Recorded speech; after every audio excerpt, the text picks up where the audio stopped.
Okay, so I'm James McMahon, an infectious disease physician from the Alfred and Monash Medical Centre in Melbourne, and we're talking about retention in care.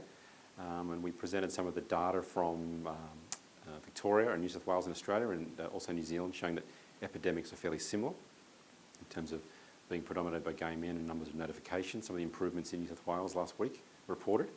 And then we focused on some of the studies in the world that large clinical trials looking at interventions, particularly in the US, to improve retention in care and virologic suppression with case management of patients and navigation through the health system and addition of money to attend visits.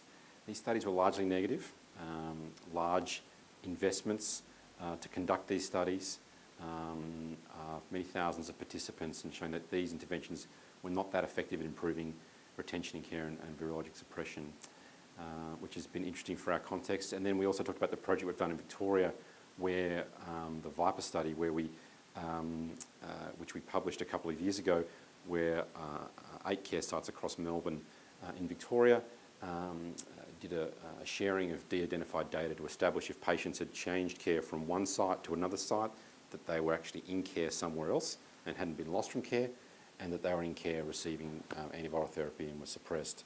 And that study established that we had high levels of retention in care across all the sites if we combined our data. And we're going to repeat that study again. So thanks very much.